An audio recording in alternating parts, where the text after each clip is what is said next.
You have been carrying the weight of what happened for longer than anyone around you could see, and the silence after betrayal has not been empty. It has been heavy. It sat in your chest, in the middle of ordinary things, in the kitchen sink, on the phone screen, in the pause before sleep. And it told you that something in you was no longer willing to pretend. You kept moving, but your body knew the difference between peace and pressure. You did not imagine that strain. You felt it because it was real. There are moments when the room looks unchanged and yet the air no longer belongs to the same story. The cup stays on the counter, the chair stays by the table, the light falls across the floor the same way it always did. But your shoulders remember what your mind tried to outtalk. That is how betrayal works when it has already passed through your life. It leaves the furniture alone and goes straight for the heart. You can still hear the old sentence trying to return, the one that says you should have seen it sooner. And that sentence has worn you down more than the betrayal itself. But what you are carrying now is not confusion without meaning. It is discernment. You noticed it first in your breathing, because the body speaks before the explanation arrives. The inhale became shorter, the jaw tightened at odd hours, and even when you were sitting still, your hands were not entirely at rest. You may have told yourself you were only tired, but there was a deeper alertness underneath the tiredness, a quiet refusal to be deceived again. In that way, your spirit has been learning to stand where your trust once stood too quickly. This is how wisdom often arrives, not with noise, but with a hard and holy clarity. Something in you is no longer available for the same wound. There is a biblical echo in this, the kind you feel in your own room before you ever name it aloud. Joseph's brothers meant harm, yet what was intended for damage did not become the final word over his life. That does not erase the pain, and it does not excuse the betrayal, but it does mean that evil does not get to write the ending. You are not being asked to call darkness light. You are being shown that what broke trust did not break the hand that was holding you. The pattern is severe, but it is not sovereign. What was hidden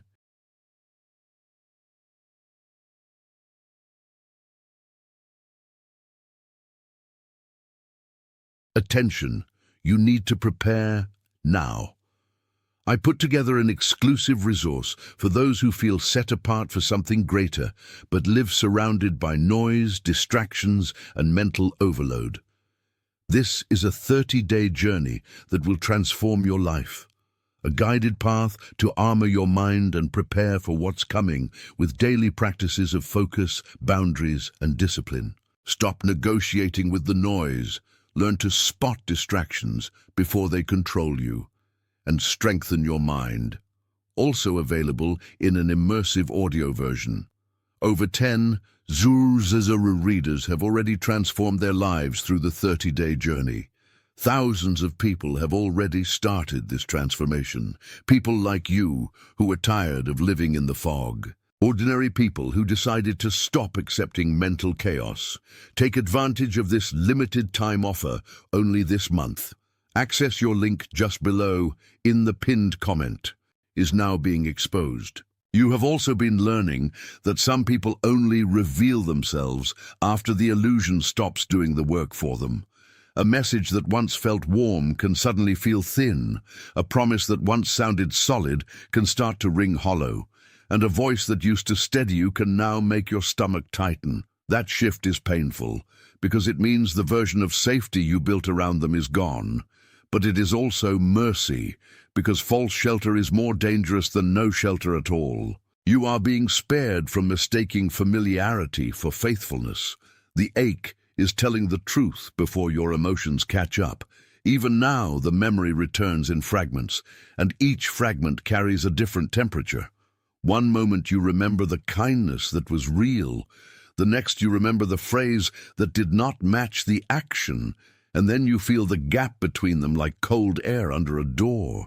That gap is where your healing has been starting, because truth always enters where pretense used to seal the frame.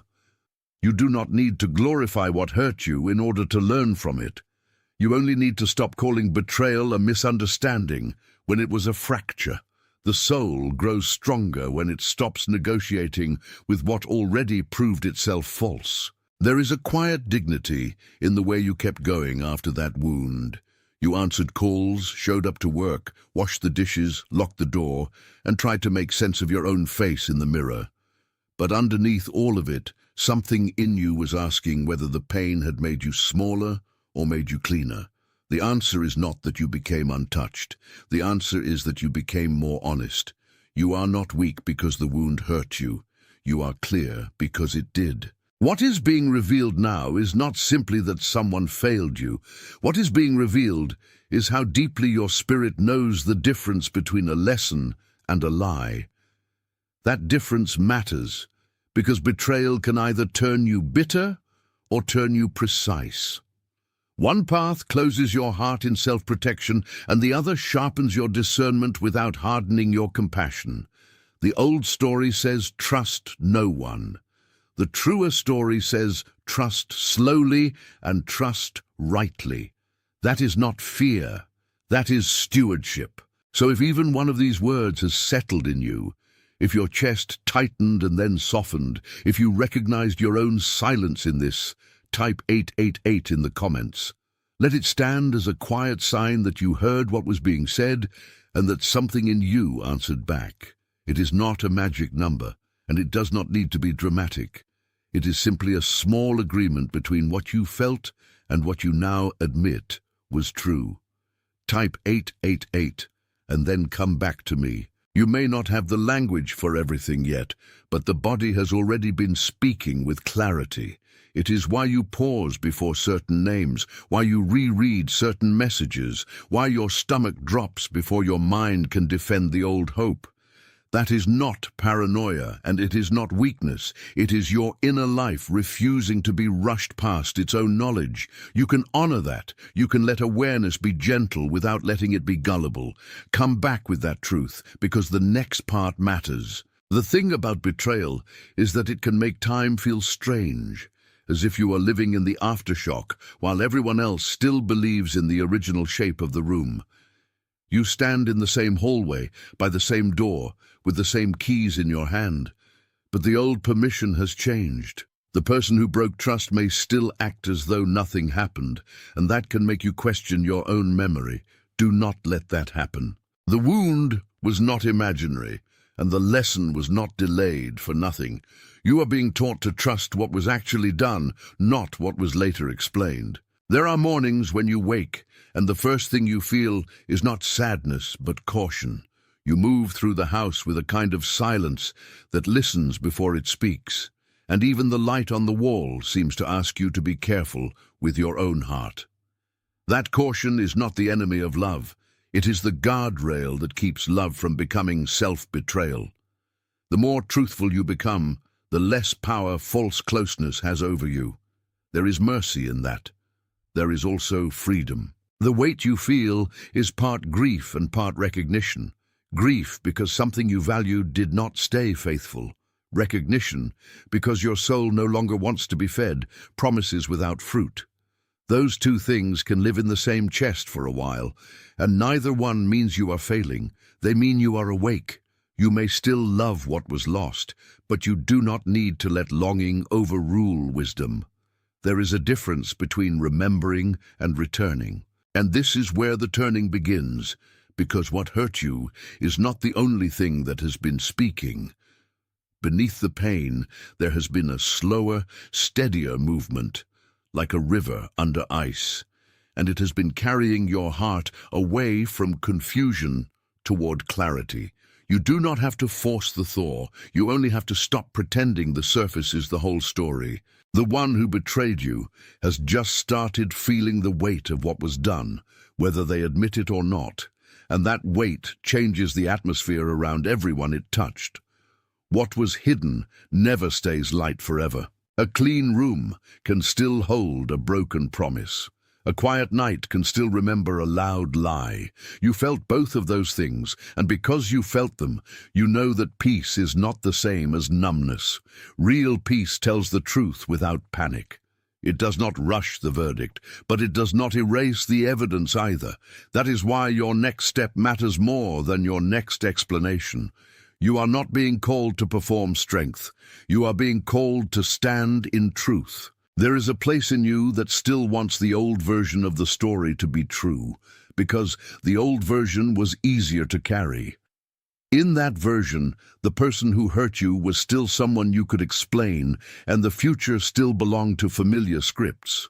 But explanation without honesty only delays the healing you already need. The pain has reached a point where pretending costs more than clarity, so you are allowed to stop translating betrayal into something softer just to keep the peace. Peace that depends on denial is not peace at all. As the days go on, you may notice that certain conversations feel thinner, certain smiles feel flatter, certain names carry a temperature they did not used to have. That is not you becoming harsh. That is your discernment becoming refined. The heart learns to distinguish echo from truth, and once it learns, it does not unlearn easily. You do not owe access to what has already been mishandled. You owe honesty to the part of you that knew. And that part of you has been right all along. The room of your life did not collapse, but it did change shape. One shelf is still there, one lamp is still there, one framed memory still hangs in place, yet the center of gravity has moved. That movement is uncomfortable because it asks you to live without the old certainty. It also asks you to trust the new one that is rising in its place. You are being taught not to anchor yourself to appearances. You are being taught to anchor yourself to truth. What is happening now is not only about what they did, it is also about what you will no longer carry for them. Some burdens are not yours to keep, even when you were the one left holding them. The shame, the confusion, the over-explaining, the endless replaying of every detail, all of that can be laid down, not because it did not matter, but because it mattered too much to be left in the hands of distortion. The hand that betrayed you has already revealed itself. Your task is to stop arguing with what is plain. You may still feel the memory in your throat when you try to speak about it, and you may still feel the tightness in your chest when a certain detail surfaces at night. Do not rush that out of yourself. The body is not betraying you. It is helping you stay aligned with reality. When emotion and memory finally agree, the soul stops splitting itself to make room for denial. That agreement can be painful at first, but it is also the beginning of restoration. One day, you will notice that the same story no longer owns your breath. At times, what was done to you will seem almost smaller than the silence that followed it. That silence is where the most damage often lives, because it left you alone with the questions. You asked whether you were overreacting, whether you misunderstood, whether you should have waited longer before trusting, but the answer was never hidden in your self-blame. It was in the gap between their words and their actions. And now that gap has widened enough for you to see it clearly. This is why the weight they feel now matters, even if you never witness it directly. Consequences move in quiet ways, and remorse does not always announce itself with a confession. Sometimes it shows up as restlessness, as the inability to enjoy what was taken for granted, as the inward pressure of a truth that can no longer be outrun. You do not have to chase their reckoning. You only have to refuse to minimize your own. What has been exposed cannot be unseen, and what is exposed begins to separate.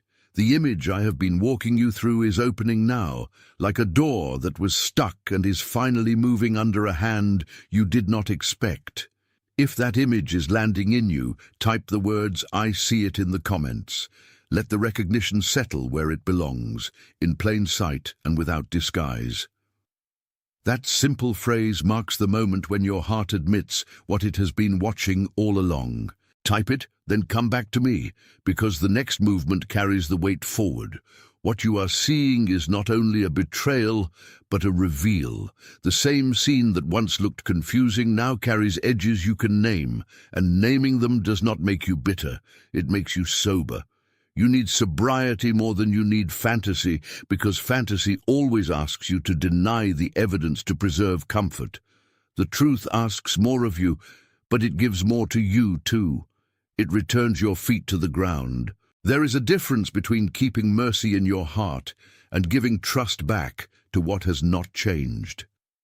Mercy can stay soft while wisdom stands guard. Mercy can pray for a person without opening the door they misused.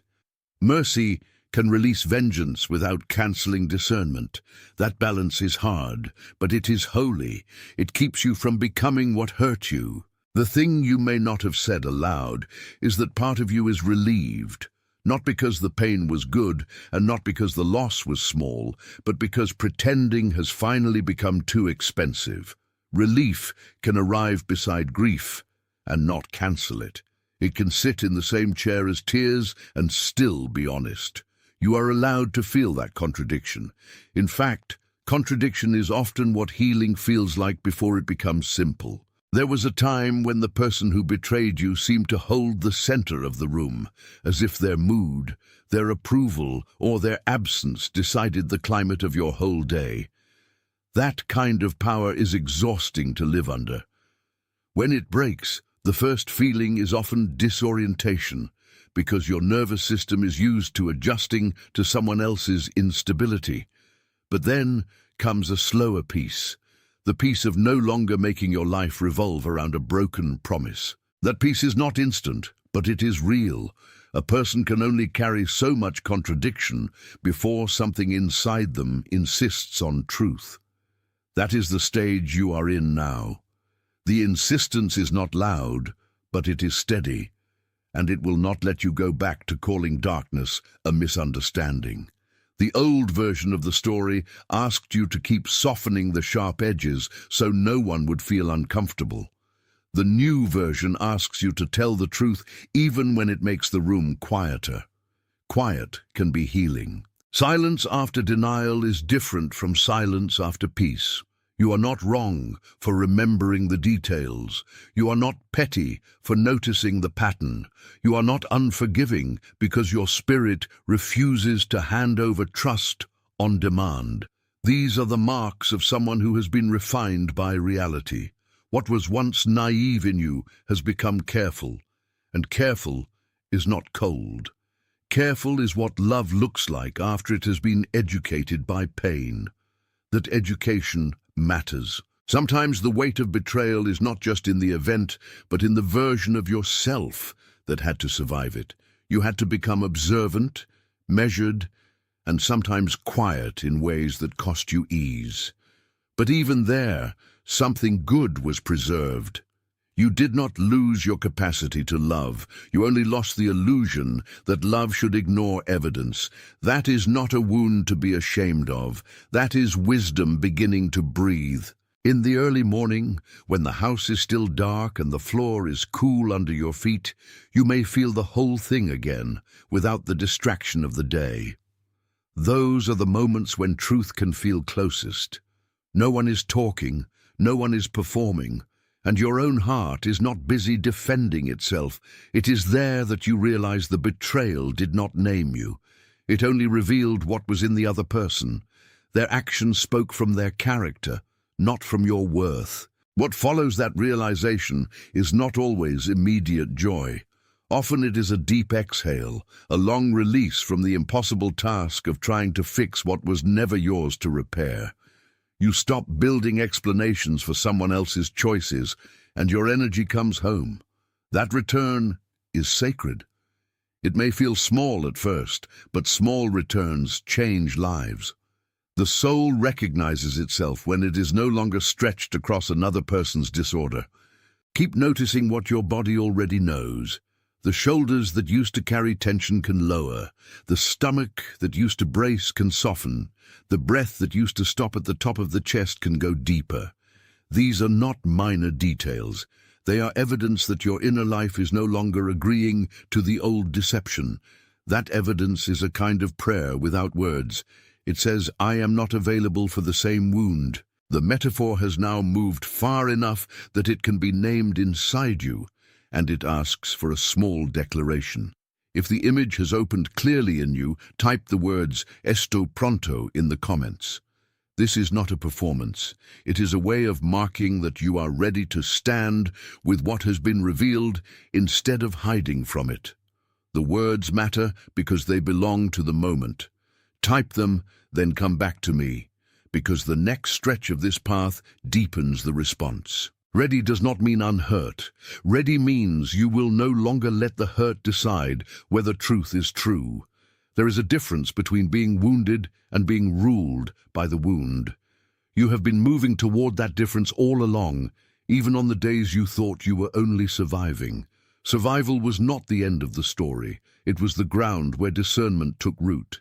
Now that root is growing stronger. The thing you are ready for is not revenge. It is clarity with peace attached to it. Revenge keeps you tied to the person who hurt you because it still makes them the center of your emotional life. Clarity breaks that tie by naming what happened and then refusing to orbit it forever. Peace follows clarity, like breath follows release. That order matters. A lot of people call it moving on, when they really mean numbing out. But you are not being invited into numbness. You are being invited into a more honest kind of living, where memory no longer has to fight with reality. When memory and reality agree, the nervous system stops scanning for hidden danger every time a door closes. That is a real gift. It is also earned through truth. You may still see their face in places where you did not expect it, in a hallway, in a passing car, in a line from a song, in a smell that drifts through the house. Those flashes do not mean you are going backward. They mean the brain is sorting what once felt secure from what has now been exposed. That sorting can feel cruel, but it is a mercy in motion.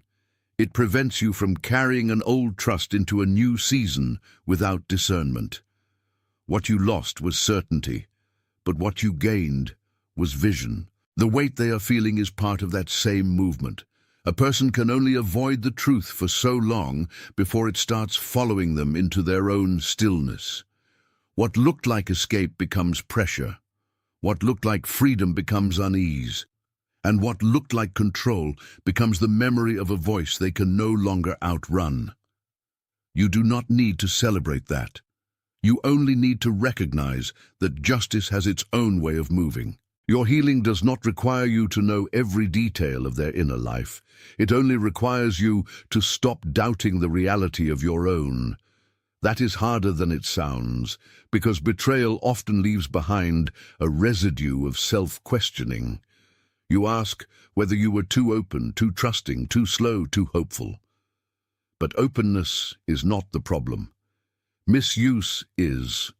Hope is not the enemy. Hopelessness is what grows when hope keeps being handed to what refuses to honor it. Even now, there is a part of you that wants the whole thing to resolve neatly, with a single apology, a single explanation, a single moment where everything makes sense. Sometimes that happens, but often it does not. More often, the resolve comes from within you when you stop waiting for the other person to become trustworthy in order for your life to become peaceful. That is the shift. It is not coldness, it is release. And release is one of the most dignified forms of courage. When you remember this later, I want you to remember how your body responded before your mind fully understood. I want you to remember the tightening, the pause, the sudden stillness, because those were not random sensations. They were signals. Your inner life was already speaking in the language of caution and care. The more you honor that language, the less often you will have to rebuild your life from the ruins of avoidable trust. Wisdom often feels like restraint before it feels like freedom. The light in your story is not that betrayal happened. The light is that it did not get to define your worth, your future, or the truth of your own heart. Something in you was protected even while something else was hurt. That is why you are still here, still listening, still able to notice the difference between a true door and a painted one. Not every closed door is punishment. Some are rescue. There is a way your face changes when you stop pretending. The jaw unclenches, the eyes settle, and the breath no longer has to perform innocence for the sake of peace. That face is more honest than the one that smiled too fast to keep things calm. It may even look older for a season, but it is wiser in the way only truth can make a person wise. You do not need to apologize for becoming less easy to deceive. I want you to hear this clearly. The person who betrayed you did not touch the part of you that belongs to God. They touched trust, and trust can be rebuilt with more discernment than before. They touched timing, and timing can be returned with wisdom. They touched your expectations, and expectations can be purified, but they did not touch the deeper belonging that holds you when people fail. That belonging remains. If something in this has confirmed what you already knew, let your like be your amen without words, not as a measure of anything, as an agreement that what was named here was named rightly. Sometimes the body needs a quiet gesture to say what the mouth no longer wants to over-explain. Let that small agreement be enough, then keep walking with me, because the next stretch gathers this truth into a fuller response. And amen without words is still an answer. It says, the witness inside you recognized the sound of truth and did not need to argue with it. That recognition matters, because so much of betrayal is built on making you doubt your own seeing. Here, you are not being asked to doubt, you are being asked to confirm. The confirmation is simple and steady, like a hand on a shoulder that has been tense for too long. The effect of that confirmation is internal before it is visible. Your breathing slows, your thoughts stop chasing every side street, and your heart can finally face what it has known. That is where healing starts to become more than survival. It becomes alignment. Alignment does not erase the wound, but it stops the wound from narrating your identity. That is a different life. There is someone in your life who needs this exact message tonight. Someone who has been working hard while feeling unseen. Someone whose smile has become a cover for exhaustion. Someone whose silence has grown heavier than their words. As I speak, a face may have risen in your mind, and it did not come by accident. Send this to them, not as a recommendation, as a delivery, the same way it was delivered to you by appointment. You already know how it feels to receive something at the exact moment you needed it most. That is what makes you capable of passing it on without making it into noise. The right word at the right time is not marketing. It is mercy. And mercy travels best when it is carried by someone who has been through the fire of disappointment and still refuses to become cruel. You can be that person. Someone may come to mind because they have been surviving in silence the way you did. Someone may come to mind because they have been pretending to be fine while their heart is not fine at all. Someone may come to mind because they have been betrayed, or because they are standing near a betrayal they have not yet named. Whatever the reason, do not dismiss that nudge. Not every thought is random. Some are invitations to deliver hope where it is already overdue. The person who crossed your trust may still think the story is about them, but the deeper story is about what their choice revealed in you. It revealed that you can survive truth. It revealed that you can discern without collapsing. It revealed that you can hurt and still keep your conscience clean. Those are not small revelations. They are signs that your spirit is stronger than the drama around it. Strength like that does not need to shout. You have spent enough time rehearsing their part in the story.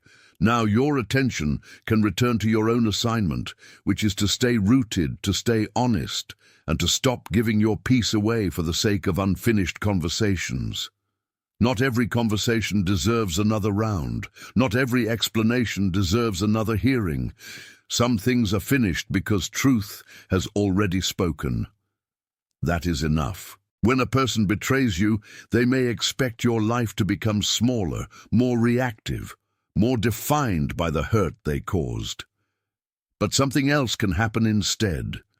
You can become less available to illusion, less eager to overgive, and more anchored in what is real. That kind of change looks like loss to the old self. It is actually a return to yourself. Return is not glamorous, but it is solid. There is a difference between keeping your heart open and leaving it unguarded. The first is courage, the second is confusion. You are learning the first without returning to the second. That learning may come with tears, and it may come with a tired kind of quiet, but it is still learning. It is still grace, and grace does not always feel soft when it is teaching you to stand. The one who hurt you may be feeling the weight of their own choice now, in ways.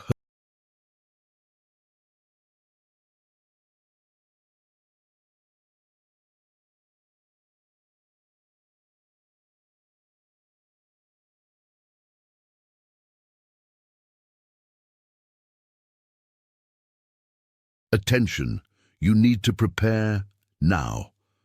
I put together an exclusive resource for those who feel set apart for something greater, but live surrounded by noise, distractions, and mental overload.